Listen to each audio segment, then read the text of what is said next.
excuse me, is a lot of times people buy on the basis the stock has gone down this much. How much further can it go down?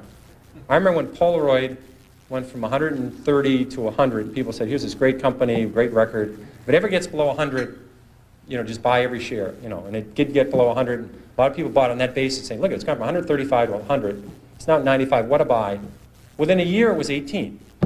And this is a company with no debt. I mean, this is a company, it was just so overpriced, it went down. I did the same thing in my, I think my first or second year at Fidelity.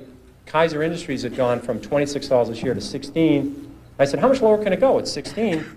So I think we bought one of the biggest blocks ever on the American Stock Exchange of Kaiser Industries at 14. I said, it's gone from 26 to 16. How much lower can it go? Well, at 10, I called my mother and said, Mom, you got to look at this Kaiser Industries. I mean, how much lower can it go? It's gone from 26 to 10. Well, it went to 6, it went to 5, it went to 4, it went to 3. And now I am fortunate this happened rapidly, or I would probably be still caddying or working at the Stop and Shop, but it happened fast. So I was able to, it was compressed. And at 3, I figured out, there's something very wrong here because Kaiser Industries owns 40% of Kaiser Steel, they own 40% of Kaiser Aluminum, they own 32% of Kaiser Cement, they own Kaiser Broadcasting, they own Kaiser Sand and Gravel, Kaiser Engineers, they own Jeep, they own business after business, and they had no debt. Now I learned this very early, this might be a breakthrough for some people. It's very hard to go bankrupt if you don't have any debt. It's tricky, some people can approach that, it's a real achievement, but they had no debt, and the whole company at 3 was selling at about $75 million.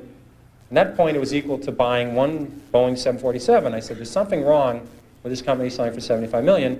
I was a little premature at 16, but I said, everything's fine, and eventually this will work out.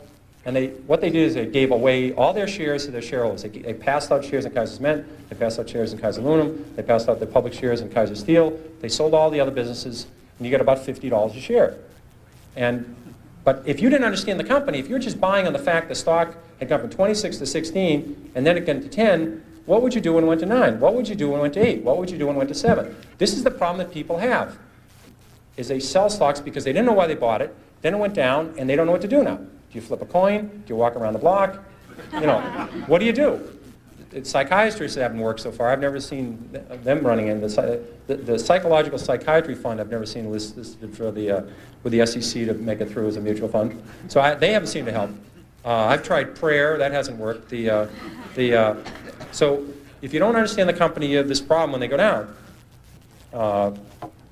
Eventually, they always come back. This one doesn't work either. People think RCA just about got back to its 1929 high when General Electric took it over. A lot of double knits never came back. Remember those beauties? Floppy disks, Western Union. The list goes on and on. People saying it'll come back. Well, it doesn't have to come back. Here's another one you hear all the time. It's $3. How much can I lose? I've had people call me up saying, I'm thinking of buying this stock at 3. How much can I lose? Well, again, you may need a piece of paper for this, but if you put if you put $20,000 in a stock at 50, or your neighbor put $20,000 at 50 into the stock, and you put $20,000 in at 3, and it goes to 0, you lose exactly the same amount of money, everything.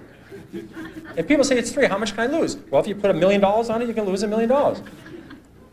Just the fact that stock, this may be a reason to research a stock. The fact that stock is 3 down from 100 doesn't mean you should buy it. And in fact, short sellers, people that really make money in stocks, they don't short Walmart, they don't short Home Depot, they don't short the great companies, Johnson & Johnson. They short stocks down from 80 to 7. They'd like to short it at 16 or 22, but they figured out at 7 that this company is going to go to 0. They just haven't blown taps on this thing yet. It's going to 0.